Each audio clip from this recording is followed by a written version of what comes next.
திருவருட்பிரகாச வள்ளலார் பகுதி 24. அருட்பெருஞ்சோதி அருட்பெருஞ்சோதி தனிப்பெருங்கருணை அருட்பெருஞ்சோதி. திருவருட்பிரகாச வள்ளலார் தொடரில் நேற்று நாம் 23வது பகுதியை பார்த்தோம். இன்று 24வது பகுதியை தொடர்ந்து பார்க்கலாமா? இறைவா இறைவா இறைவா, திருவொற்றியூர் சண்முக சிவசண்முகநாதா, தியாகேச பெருமானே, வடிவுடையம்மையே, ஒன்றியம்பதியே வந்துன்னை தரிசிக்க எத்தனையோ நாள் உளங்கொண்டேனே. தமையனாருக்கு கையேடி வாசிப்பதை தவிர நான் வெளியில் சென்று வருவது என் தமையனாருக்கு சம்மதமில்லையே. இந்த எழுதா குறைக்கு என் செய்வேன், ஏது செய்வேன்? ஒற்றியூர் என்று என் உள்ளம் ஒவ்வொரு நாளும் இயங்குகின்றதே, வாடி வதங்குகின்றதே. இறைவா என்றவன் பக்தி பூர்வமான தன் நிலை மனதை முன்னிலைப்படுத்தி பாடவும் ஆரம்பித்தான். வாங்குவில் முதல் மங்கையர் விழியால் மயங்கி வஞ்சர்பால் வருந்தினால் தோறும் ஏங்குகின்றதில் என்ன பயன் கண்டாய்? எழில்கொள் ஒன்றியூர் கெண்டுடனே போந்து தெங்குலாவுஞ்செங்கரும்பின் இனிதாய் தித்தித்ததன் பரதம் சித்தத்துள் ஊறி ஓங்கு ஓம் சிவ சண்முகா சிவ ஓம் ஓம் சிவாய என்னுள் மதியானே என்று பாடி முடித்த ராமலிங்கம் மேலும் மனதோடு பேசத் தொடங்கினான். மனமே, நான் ஒன்றியூருக்கு இன்றே செல்லப் போகிறேன், நீ என்னுடன் வருவாயா? மனதிடம் சொல்கிறான். மனமே, நான் ஒற்றியூருக்கு இன்றே செல்லப் போகிறேன், நீ என்னுடன் வருவாயோ? அன்றி வராது நிற்பாயோ? அறியேன், உனக்கும் ஏம்பினேன், பழியில்லை என்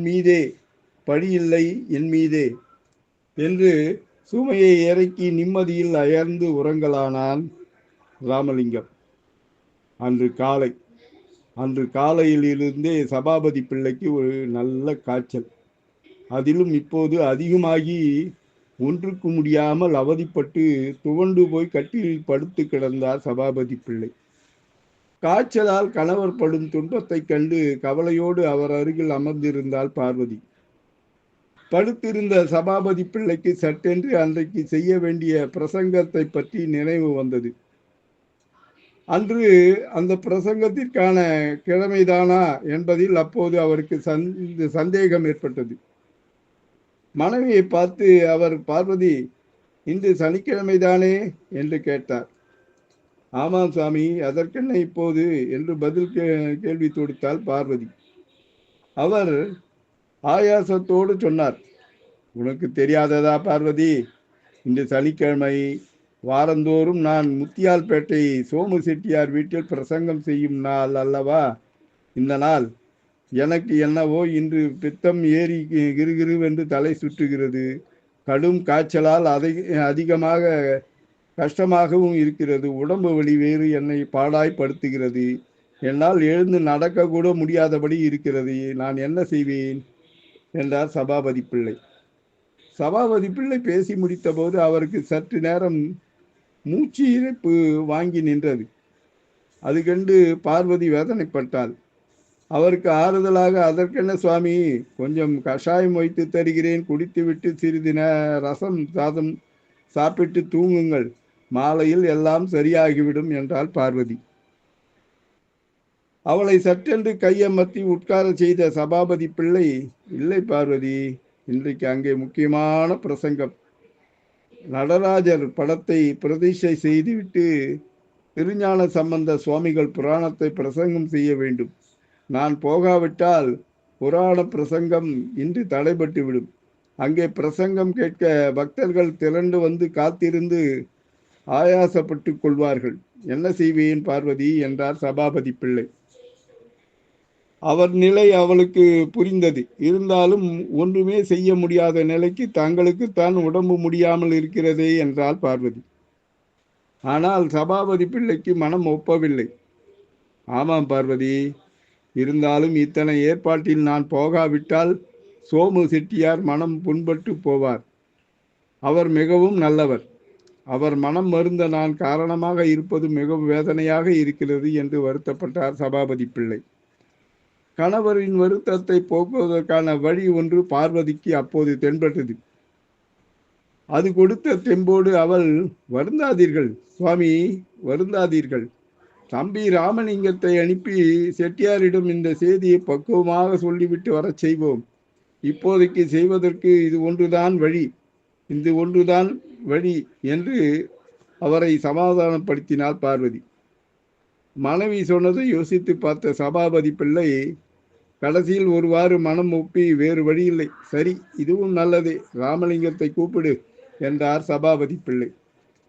உடனே பார்வதி மாடி அறையை நோக்கி உரத்த குரலில், தம்பி தம்பி, ராமலிங்கம் என்று அவனை அழைத்தாள். தியானத்தில் அமர்ந்திருந்த ராமலிங்கம் அண்ணியின் அழைப்பு குரல் கேட்டு கண் விழித்து எழுந்து அறைக்கதவை திறந்து கொண்டு, இதோ வந்துவிட்டேன் அண்ணி என்றவன் மாடி படி இறங்கி அவர்கள் எதிரில் வந்து பணிவோடு நின்றான். அவனை பார்த்து பார்வதி பாசம் பொங்க, தம்பி என்று வாஞ்சையோடு அழைத்தாள். சொல்லுங்கள் அண்ணி என்றான் ராமலிங்கம்.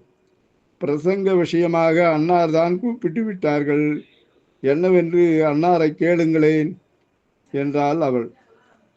ராமலிங்கம் பணிவோடு கை காட்டி, அண்ணா கூப்பிட்டீங்களாமே, என்ன விஷயம் அப்படின்னு கை கட்டிட்டு போய் பணிவோடு கேட்குறான் அண்ணனை. தம்பி ராமலிங்கம், இப்படி அருகில் வா என்று அவனை பாசத்துடன் அழைத்தார் சபாபதி பிள்ளை. ராமலிங்கம் அவன் அருகில் நெருங்கி வந்து நின்றார். சபாபதி பிள்ளை அவன் முகத்தை ஒரு கணம் கூர்ந்து நோக்கினார்.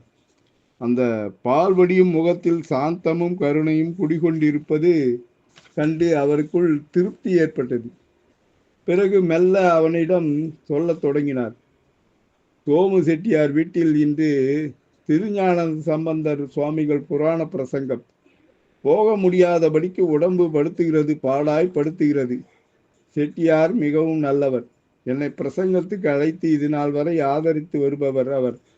இப்போது அவர் வீட்டுக்கு நீ சென்று, நான் பிரசங்கத்துக்கு வர முடியாதபடி காய்ச்சலால் அவதிப்படுகிறேன், தலைவலியாலும் அவதிப்படுகிறேன் என்று நான் பாதிக்கப்பட்டு இருப்பதை பக்குவமாக எடுத்து சொல்ல வேண்டும்.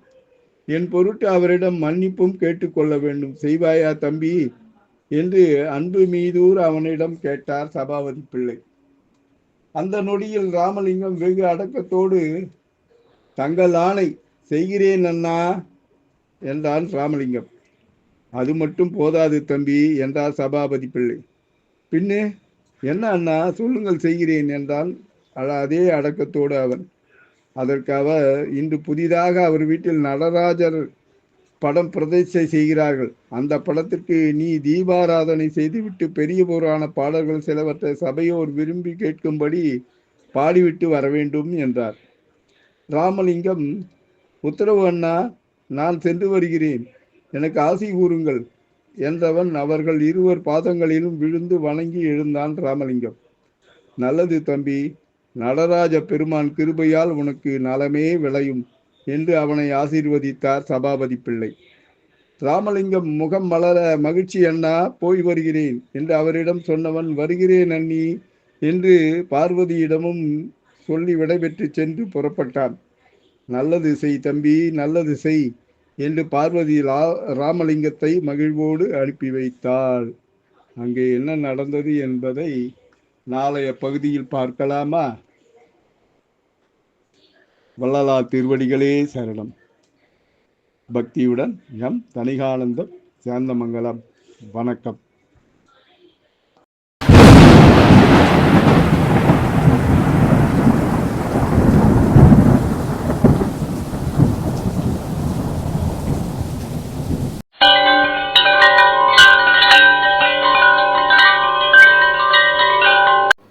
தணிகை டிவியை லைக் பண்ணுங்கள், ஷேர் பண்ணுங்கள், பெல் பட்டனை ப்ரெஸ் பண்ணுங்கள், தணிகை டிவியை சப்ஸ்கிரைப் பண்ணுங்கள். அப்போ தான் நான் போடுற வீடியோ உடனுக்குடனே வரும். வணக்கம்.